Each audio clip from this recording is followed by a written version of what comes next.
The countries that are disappearing. There are countries where the future is arriving as silence. Not empty overnight. Not erased from a map. Just quieter. A classroom with fewer children each year. A rural station where the last train still stops, but almost nobody gets off. A city full of apartments, offices, hospitals, and schools built for a population that may never come back. For most of modern history, the story of humanity was growth. More births. Bigger cities. More workers. More consumers. More pressure on land, food, housing, and energy. But now, another story is becoming visible. The United Nations still expects the world population to grow for several more decades. But its 2024 projections put the peak earlier and lower than before, around the mid-2080s, near 10.3 billion people, followed by a slow decline. And in many places, that future has already started. Reporting on the UN's 2024 numbers says 63 countries and areas have already passed their population peak. Some are small. Some are old. Some are rich. Some are still powerful enough that decline feels almost impossible to imagine. But the math is quiet, and it keeps moving. South Korea is the clearest warning sign.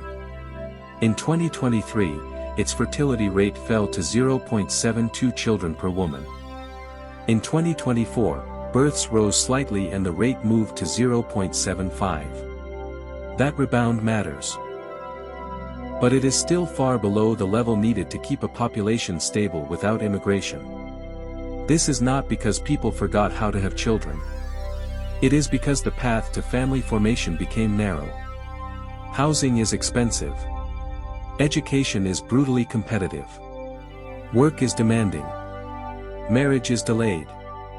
Women face a career penalty that money alone cannot fix. Young adults are not just choosing fewer children. Many are looking at the structure of modern life and deciding that the equation does not work. Japan shows what happens when this continues for decades. It is not a sudden collapse. It is a redesign of everyday life. Schools close. Towns age. Hospitals and care homes become more central. Companies search for workers. The tax base thins while the need for care grows. The country still functions. It is still wealthy, orderly, inventive, and globally important. That is what makes the lesson sharper. Demographic decline can happen inside a successful society. In Eastern Europe, the story has another layer. Countries like Bulgaria, Latvia, and Lithuania have faced low fertility, aging, and the emigration of young workers. When young adults leave, they do not just reduce today's population. They also move tomorrow's births somewhere else. So a village loses a worker, a future parent, a taxpayer, a caregiver, and sometimes the person who would have kept a school open. Then there is China. For decades, China was the symbol of population scale. Now UN projections suggest its population could be dramatically smaller by the end of the century. Even if the exact number changes, the direction matters. The age structure has shifted, and the old assumption that China will always be endlessly young and growing is gone. But population decline is not the same as national disappearance. A smaller country can be cleaner, calmer, richer per person, and less crowded. Fewer people can mean less pressure on housing, transport, and the environment. The problem is not decline by itself. The problem is speed. If a country gets old before its systems adapt, every institution feels the strain at once: pensions, schools, hospitals, military recruitment, rural infrastructure, housing markets, even the emotional life of families. And this is where the word disappearing becomes more human than statistical.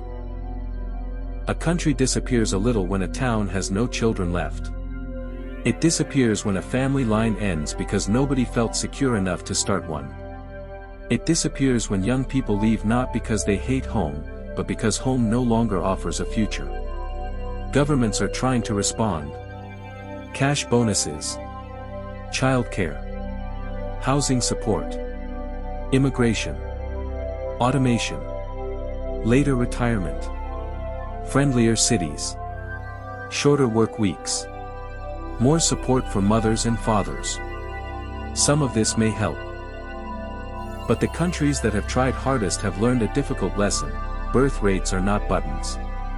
You cannot simply pay a society to feel hopeful.